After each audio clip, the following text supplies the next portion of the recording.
Hello everyone, my name is Kathan and today we'll be discussing the problem Subarray Sums II from the sorting and searching problems of the CSES problem set. Let's begin. Let me read out the question for you. Given an array of n integers, your task is to count the number of subarrays having sum x. So subarrays means the contiguous segment in an array, right? So you are given here. So if you see the input, in the first line you have n and x. N represents the size of array and x represents the target sum. And the next line will be simply our array.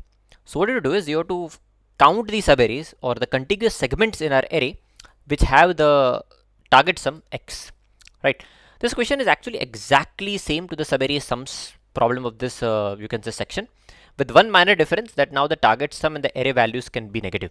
This actually changes the entire dynamics of this question and you can no longer use the previous strategy that you used for subarray sums. So I don't expect that you watched the previous video, but I'm telling you that this question is actually a generalized version of the Subarray Sums 1.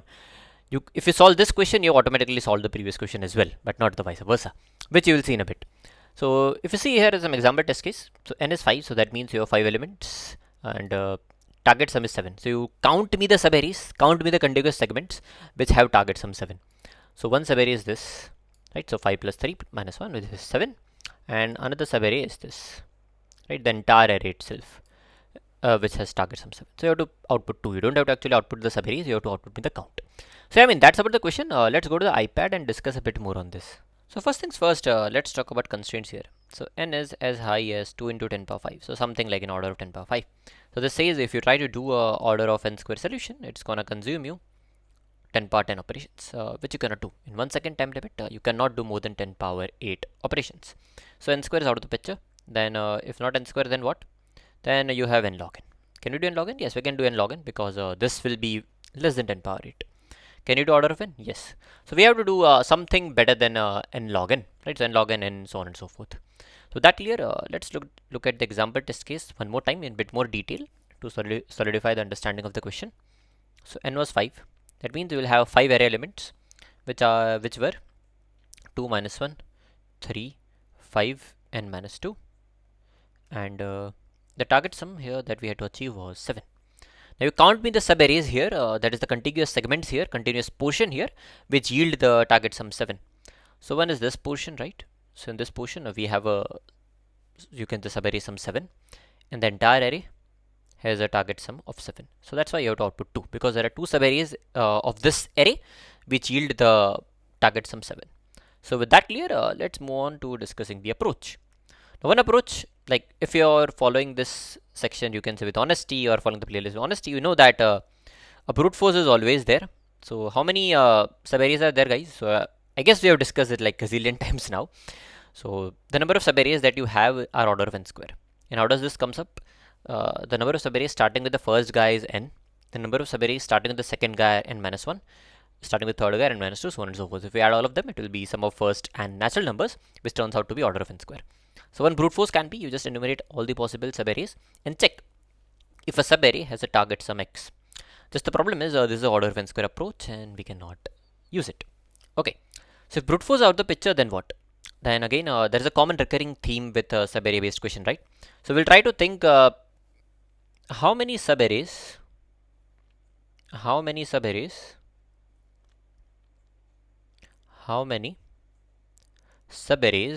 are there? How many subarrays are there with sum x, which is the target sum, ending at a given j, where j belongs to 1 to n, all the possible indices of our array. I'm assuming 1 based indexing here. So if we can somehow find the number of subarrays ending at index j optimally, we know that there are n possible indices. So we have n sub problems, and if we can somehow figure this thing in optimal manner, then we can get a efficient algorithm, right? One important thing here you can note is since the array elements are negative, there can be multiple subarrays ending at a given index with sum x, right? So this was not the case for subarray sums 1 problem, because in that question all the array elements were positive, greater than equals to 1. The target sum was also positive. But here you can have multiple subarrays with sum x ending at a given index. So I'll show you how. See, let's say we have a subarray like this. So we have a subarray like this, 1 and 5. So let's say the target sum was 6. So this was some index j, let's say. So you know there is one subarray here with the target sum 6 ending at this j. But what if you had a 0 here? Right? If you had 0 here, we have one more subarray ending at current index with target sum. What if you had -1 here and then 1 here, right? Due to the negative elements and the dynamics change, right? So there is one more subarray with the target sum 6. So all in all, the maximum subarrays ending at a given index which can have target sum x can be j, right? So this is obvious, right? So it can be all the possible subarrays ending at given index. So if you have one base indexing 1, 2, 3, 4, 5, the maximum subarrays ending at a given index are simply j, right? So one is this, then like one is this subarray, then this subarray, then this subarray, then this subarray, so on and so forth, right? So in the best case, you can say, in the best case, what can happen is we can have j number of subarrays ending at a given index j with some x, right? So this automatically says we cannot use the sliding window based approach that we used in the previous video, because it actually assumed that we can have at most one subarray ending at a given index with some x, right? So that approach is out of the picture here. Now let's move on to discussing like how can we approach this question. Then I wanted to recall the maximum subarray sum video. So how did we solve that question, guys? The maximum subarray sum was solved using two ways. One was using the prefix sum, and another one was using the Kadeen's algorithm. Now if you are directly jumping into this video and you only know like one of these strategies or maybe none of these strategies, I would suggest, like highly suggest, that you watch that video, because otherwise you might feel something is off here. So like what was the prefix sum based approach, guys? So in that question, the sub problem that we are trying to solve is, what is the maximum subarray sum ending at a given index, right? That's what you are doing. So what did we do there? To find the maximum subarray sum ending at a given index I, what did I do? From the prefix sum of I, from the prefix sum, let's just call it p sum of I, what did I subtract? I subtract minimum of, either you remove nothing, or you remove the first guy, or remove first two guys, or first three guys, or so on and so forth, or you remove I minus 1 guys. You just remove the minimum of them, right? Because this will ensure that you have the maximum subarray sum ending at index I.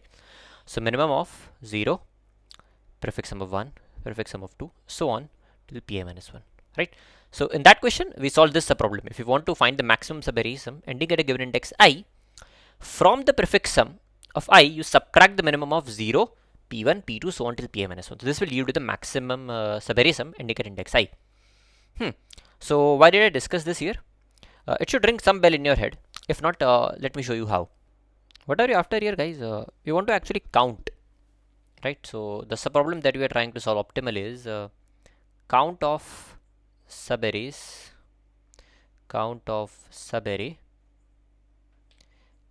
ending at a given index I with sum equal to x, right? That's what we want to do.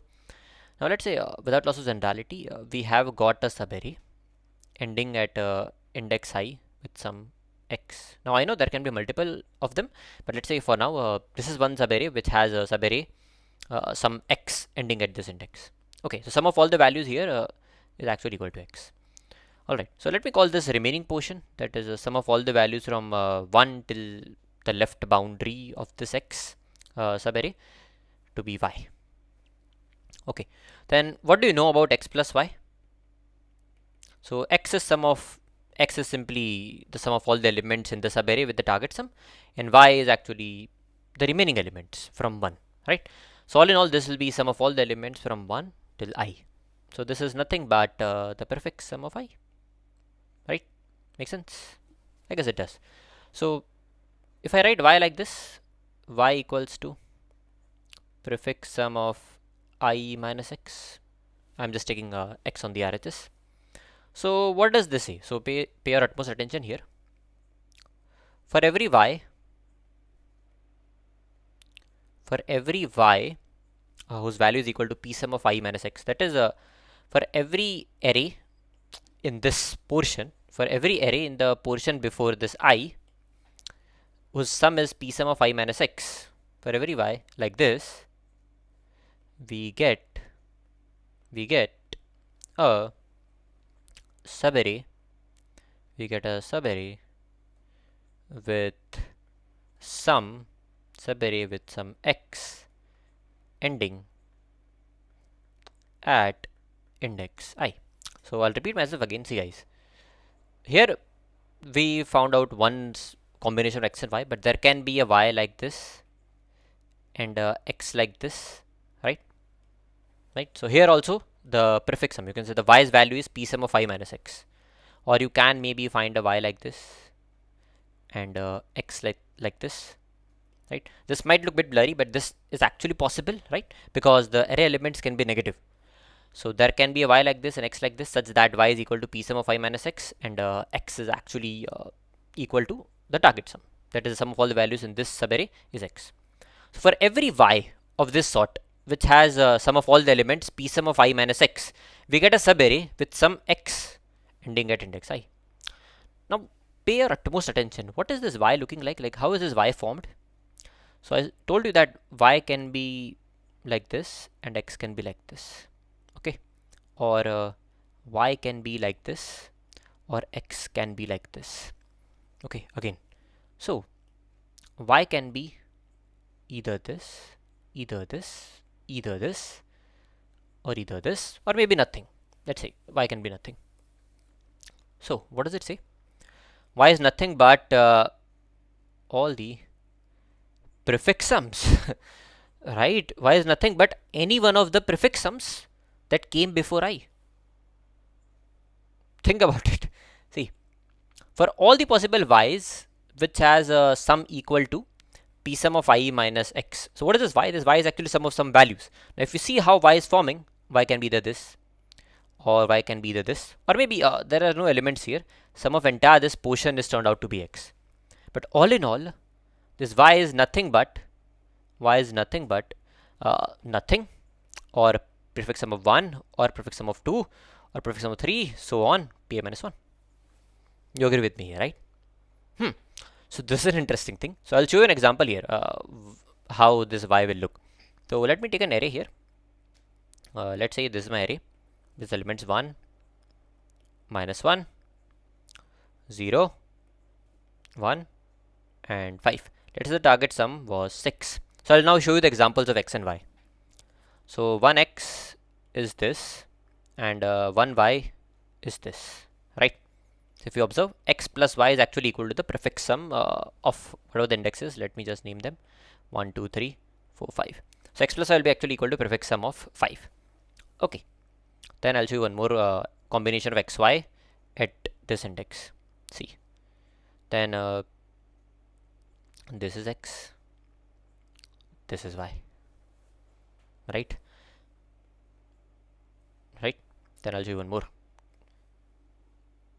This is y, that is nothing, and this is x, right? So all in all, we have 3 y's, right? We have 3 y's before this x. We have 3 y's before this index I. In other words, there are, you can say, there are 3 pj where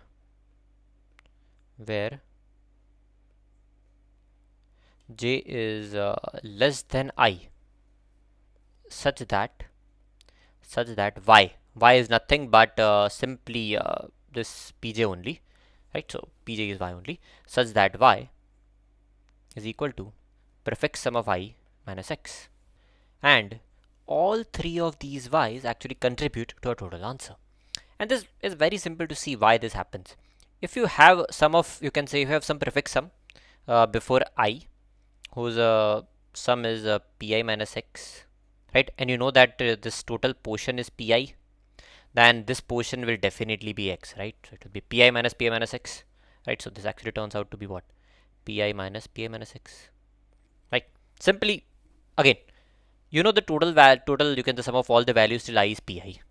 And if you know the y here, if you know a prefix sum here, whose sum is pi minus x, if you add the total, it should come out to be pi, right? So you will have a subarray here ending at I with some x.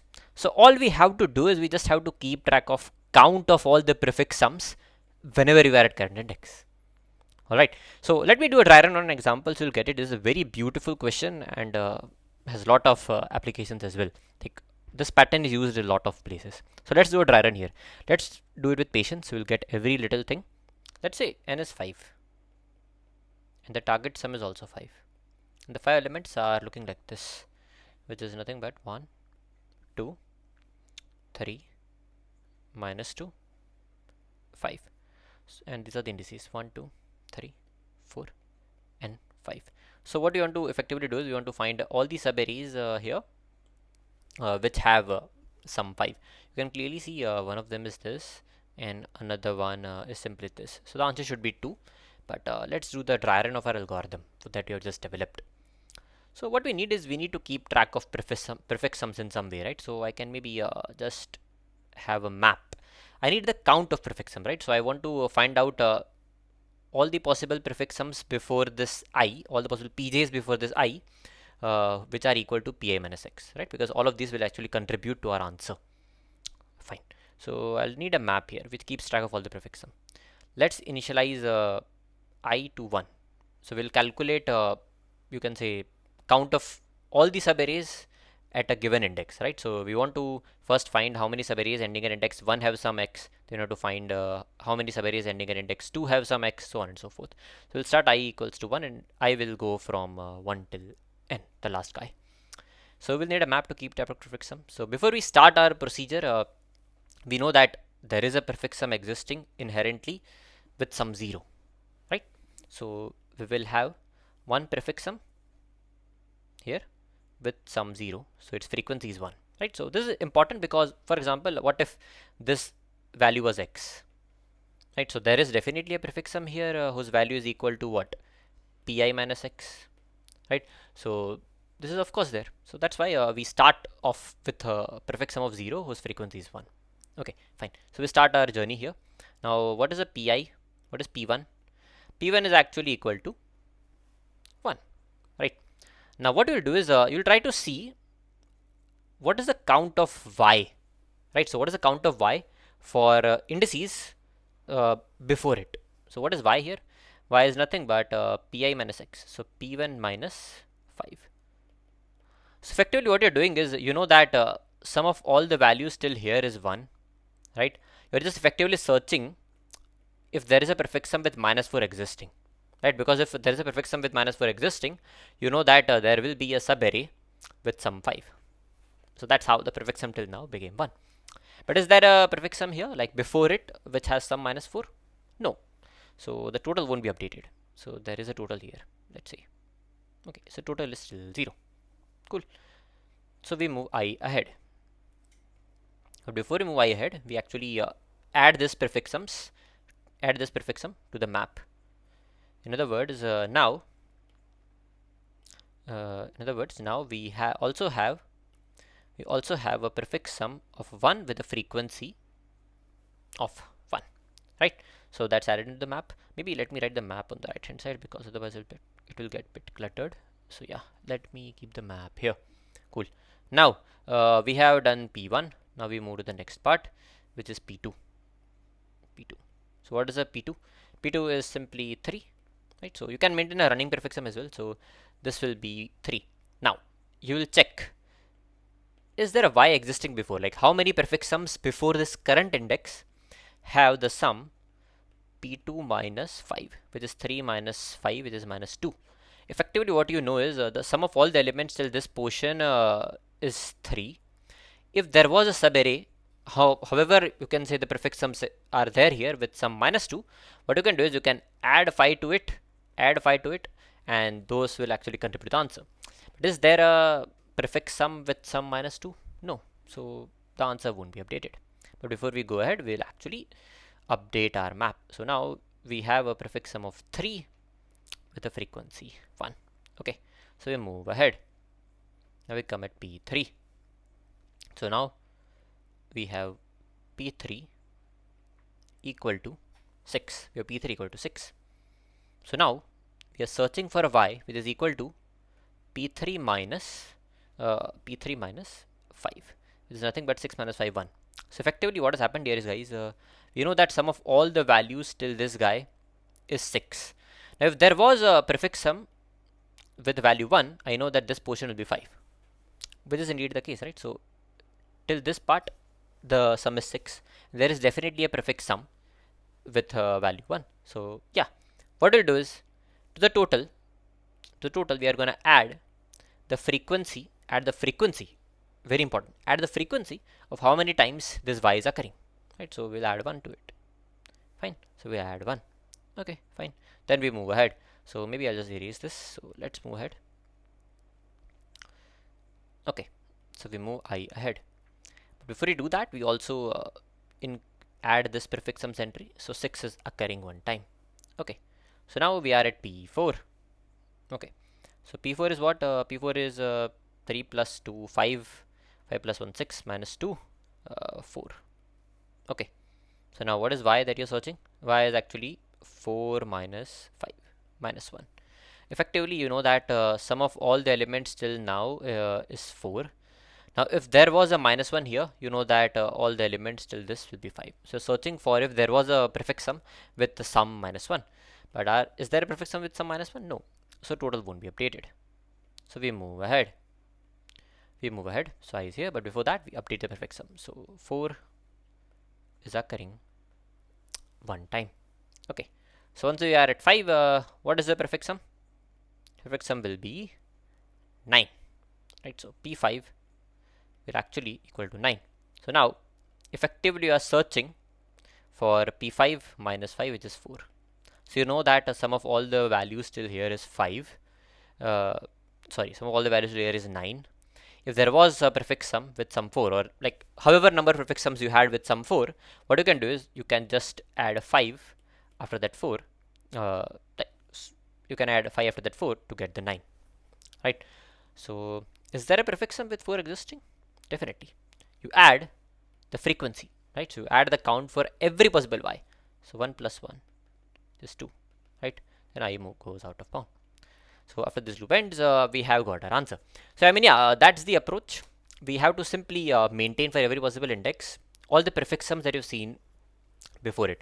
So I hope you've got the approach. If you did, please comment understood in the comment section of the video, and then we can move on to the coding part, right? So I don't think discussing the pseudo code will make sense here. So we'll discuss the time and space complexity there itself. Alright guys, let's look at the code. So first line of input was n and x, right? So n was the size of array and x was the target sum. So we take that, then we take the array elements as input. You'll notice one thing here, I'm using long extensively. The reason being the individual values are 10 power 9, right? And the total number of values can be 10 power 5. So if somehow we have to add all of them, if you have to calculate that sum, it will turn out to be what? 10 power 5 into 10 power 9, which is 10 power 14, which goes out of bound of integer range. So if you don't know, integer goes somewhere from minus 10 power 9 to plus 10 power 9. Just to avoid that overflow, I'm overflow or underflow, right? So if we subtract too many items, we can get an underflow as well. I'm using everything as long because it has a higher range, minus 10 power 18 to 10 power 18. With that thing clear, after the input, we need a map, right, which actually keeps track of all the prefix sums. So this is also from long. So long means this is the prefix sum and this is the frequency. This I could have kept integer, but just for consistency I've kept everything as long here. Then when we start at I equals to 0, there is a, you can say, imaginary prefix sum, right? So p sum of minus 1, if you will, which has a prefix sum of 0. So p sum of 0 equals to 1. So there is one prefix sum with sum 0 with frequency 1, right? So when you start, this current sum actually is nothing, it just keeps track of running prefix sum. Total is our answer. Then we go from 0 to n minus 1. In other words, we try to find a count of subarrays ending at every possible index with some x, the target sum. First we find the pi, the prefix sum of I. Then for this I, we find all the prefix sum, that is, we find all the y which has value pi minus x, right? So whenever you are at I, you find all the prefix sums before it, count of all the prefix sums before it, which has value pi minus x, because all of this will contribute to our answer. We already saw how. So to that, very importantly, we just add the frequency of current sum of minus x. This is very important. We add the frequency. Okay, we like all of the y which has value equal to pi minus x will contribute. All the prefix sums before this current guy which has value pi minus x will contribute the answer. Right, so we'll update the total and then we'll add, you can say, update the counter of the current prefix sum. So p sum of current sum plus plus. And after that, we have got the contribution from every possible index and we can print the total. What is the time complexity here, guys? This loop runs order of n time, and in each iteration we are here doing log n, right? So we are searching the map, so this will be log n, and here we are updating the map, so this again will be log n. So all in all, total time complexity is what? N log n, which is very well within the time constraints. And space complexity, we are storing all the possible prefix sums. So what are all the possible prefix sums? There can be n possible prefix sums. So space complexity is order of n. So yeah, I mean, that's about this video. And if you did find it helpful, please give it a thumbs up. And I'll see you in the next one.